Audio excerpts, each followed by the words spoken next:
Hello all, it's John again, the old geek, and it's time to take a look at the second adventure in the Giant series, G2, the Glacial Rift of the Frost Giant Jarl. In my review of G1, the first module in the series, I gave some general information regarding the series as a whole. I don't want to go over all of that again, so please check out my video on that module if you need that extra info. Again, I'll be focusing on the individual module as it was originally published back in 1978. Firstly, a quick apology for the lighting on this video. It is actually daylight outside for a change, and our curtains don't keep the sun out very well. The curtains are actually closed and the sun is shining right through them, so it's gleaming off my bald head. As with G1, this was published as an 8-page booklet inside an outer cardboard cover sleeve, the maps being inside this cover. The cover art was by Dave Trampier and was much better than that of G1. A monochromatic image in the perfect colour combination for the module's setting, icy blue and white. The image is dynamic and the giants suitably massive and imposing. It's one of my personal favourite module covers. Internally though, the art was very mixed, with some of the pieces being laughably bad, but again, the best work is an image by Dave Trampier, who is rightfully considered one of the most iconic of the early artists. Text throughout is brief and functional. The maps are again simple, but effective, though there is one more diagram that I would like to have seen, which I will talk about later. I will apologise now in advance that there will be a few spoilers in this review, though I don't plan to go into as much detail regarding the approach of my own group as I did in my review of G1. Having dealt with the hill giant rabble of the first module, the party are made aware of a second group of giants, this time frost giants, with a lair deep in Greyhawk's Crystalmists. Due to the constraints of the original tournament setup and the fact that it's confined to just 8 pages, there's sadly no information regarding their trek to the lair apart from a potential teleport method, though I would imagine DMs who are running campaign games using by-the-book levelling will not have made this method available. The module begins with the party having found a secluded cave in which to shelter and set up a base camp. Their aim once again is to gain access to the Frost Giant's lair, find information about who is organising them, and extinguish the threat posed by the giants themselves. So as with G1, this setup is incredibly straightforward. However, the task itself is not. Frost giants are a massive step up from hill giants, and combined with also having to deal with the harsh cold of the lair itself, this is likely to prove to be a shock to the system for most groups, even those who have dealt with G1 fairly easily. Thankfully, despite their increased strength and intelligence relative to their hill giant cousins, frost giants are also chaotic evil, so their defences should still be somewhat disorganised. A small crumb of comfort.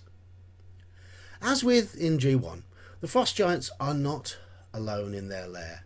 They are supported by numerous mercenaries. They have pets that are emissaries of other giant types and various other ice-dwelling monsters such as ice toads, yetis and white dragons. I do hope any party attempting this adventure comes equipped with items and spells to help them resist the cold. The lair is set in deep within a glacial rift, as the title of the adventure suggests, and even getting inside it might not prove to be an easy feat, especially if the giants are alerted and the party are forced to retreat and regroup at any time. While their chaotic nature might lead them to not set up organised patrols, they will certainly redeploy guards or build barricades and generally be on the lookout in the main routes into the rift. This might just have happened the last time I ran it. It's not just the power of the enemy where G2 sees a marked increase over G1. The quantity and quality of the loot is increased considerably too. This is high level, high risk, high reward adventuring. In general though, the module feels a little less complete than the first part of the series. While the lair is nicely frost themed and the denizens are mostly logical for the environment, the party have fewer options regarding their overall approach to the task.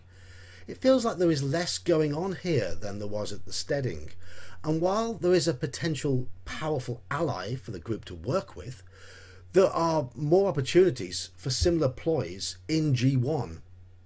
Thus the focus here is more on party tactics and less on subterfuge and interaction. Room descriptions are kept very short, and while that wasn't an issue with the first module, as the room headings gave the DM something to work with, the names of the locations in G2 are a lot less helpful. Unsurprisingly, there are a lot of ice caverns, guard caverns, guarded ice caverns, and the like. It would have benefited from a little more description to break the monotony. Thankfully, the potential for plenty of dynamic and perilous combat keeps the party occupied though, but I certainly found it more difficult to bring this adventure's environment to life. Despite the simple nature of many of the physical locations and the extremely short page count, with more artwork than in G1, the actual adventure page count is even fewer than in that first adventure. This will not be a quick module for a group to complete, as things inside the rift can get very hairy very quickly. My group retreated several times to recuperate, and their cleric was kept quite busy bringing fallen party members back to life. We spent about 30 hours playing this module, with the final battle against the Jarl himself and his remaining forces taking up the entirety of a 5-hour session. And despite the volume of combat, it never really felt like a slog, as there is just enough variety in there to prevent it feeling like an endless stream of frost giants wailing on the party members. Early on in the review, I mentioned that I would have liked to have seen one more map or diagram, and that is one giving a little more detail to the entrance paths leading down into the initial upper area of the rift. I was able to improvise this though, but its inclusion would certainly have helped with visualizing the overall geography of the layout. With the exception of preparing a little bit in the way of extra description, this is a fairly easy module for the DM to prepare. It's short and concise, most of the foes are pretty simple to run mechanically, and there's nothing in the way of complex tricks and traps to figure out. But the sheer volume of enemies and the need to bring life to their movements means it requires the DM to be on the ball while actually running it. It's arguably just as much of a challenge for the DM as it is for the players. While I do like this module, I don't think it is nearly as tight and coherent as G1. Perhaps it's the uniformity of the environment, or the relative lack of scope for player creativity, but the sheer brutality of it all does pose an interesting challenge for the party. I'm going to give this one 7 out of 10. Again, there was a lot packed into its 8 pages, but it really would have benefited from being 16 pages in length. I would have liked to have seen more variation in the cavern descriptions and some campaign information regarding the potentially arduous trek through the mountains, which is all sadly hand-waved away. Yes, G1 didn't have this, but it didn't really need it, as there was simply more going on inside that module. G2 is a good old-fashioned adventure, but I don't see it as the classic that some believe it to be. Well, I hope you enjoyed this review once again. Like, subscribe, and I'll see you again soon. G3 next time.